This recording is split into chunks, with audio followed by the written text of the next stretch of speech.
So, good afternoon po sa ating lahat. Ako po si Benison Estareja from the Weather Forecasting Section. And magbibigay po ulit ako ng update for Typhoon Nina as of 2 p.m.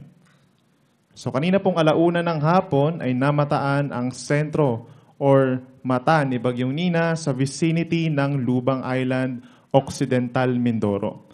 Ang maximum winds po nito, 130 kilometers per hour pa rin, malapit sa gitna. At ang gustiness is nasa 215 kilometers per hour. Sa ngayon po ay kumikilos ito west, it's actually west-northwest, sorry po, 20 kilometers per hour. And ito na lamang po yung ating mga tropical cyclone warning signals, mas nabawasan pa po. Dito po sa may area na to ng vicinity ng Lubang Island, nandito po yung bagyo. So, mas kumonte, nawala na dito yung mga signal sa may Bicol region. Okay, so dalawa na lamang pong lugar ang nasa signal number 3, the western portion of Batangas and the northern portion of Occidental Mindoro, kabilang na ang Lubang Island. 4 na lugar naman po ang nasa signal number 2 sa ngayon, Oriental Mindoro, rest of Occidental Mindoro, Cavite, and the rest of Batangas, the eastern portion.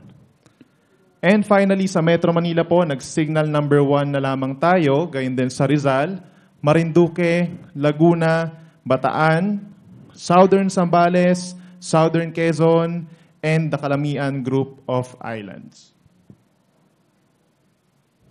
So ito po yung pinakahuli nating track kung saan, based po dun sa ating track after niya mag-landfall dito sa may Lubang Island, which is the number 8 na lugar na nag-landfall siya, ay mababa na yung chance na mag-landfall pa to anywhere near the Southern Luzon area, and posible nga na magtuloy-tuloy na ito west-northwest dito sa may West Philippine Sea. At kung mapapansin po natin, within 24 hours, posible na bumilis siya. And after that, after 24 hours, posible na itong malapit na sa may power line natin, and by morning of December 28, Wednesday ay nasa labas na ito ng ating Philippine Area of Responsibility. So i-take note din po natin, ito yung mga landfall areas nitong si Bagyong Nina for the past almost 24 hours. 6:30 po ng gabi kahapon, nasa may Bato, Catanduanes po ang sentro ni Bagyong Nina. Then, 9:30 po naman ng gabi, nasa may Sagnay, Camarines Sur. And then, nagkaroon din po ng pangatlong landfall dito sa bayan ng San Andres sa Quezon, alas 2 kanina ng madaling araw. 4:30 naman ng umaga, nandito naman sa may bayan ng Torrijos sa Marinduque.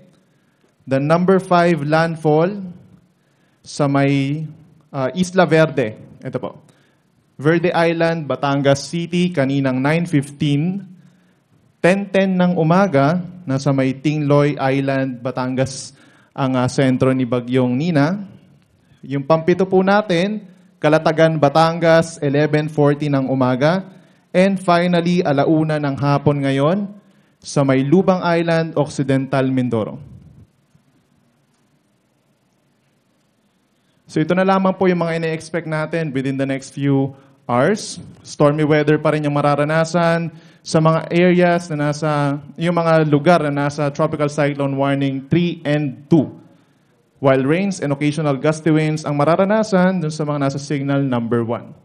So ibig sabihin po ng stormy weather, meron pa rin mga moderate to heavy rains na mararanasan dito sa western portion of Southern Luzon, sa Lubang Island, and dito nga sa may western portion of Batangas. Posible pa rin po ang flash floods and landslides sa mga nasabing lugar. Dito po sa Metro Manila, makakaranas pa rin tayo ngayong araw ng mga light to moderate rains and thunderstorms. So posible pong mawala na yung rainfall warning natin kanina sa Metro Manila na yellow.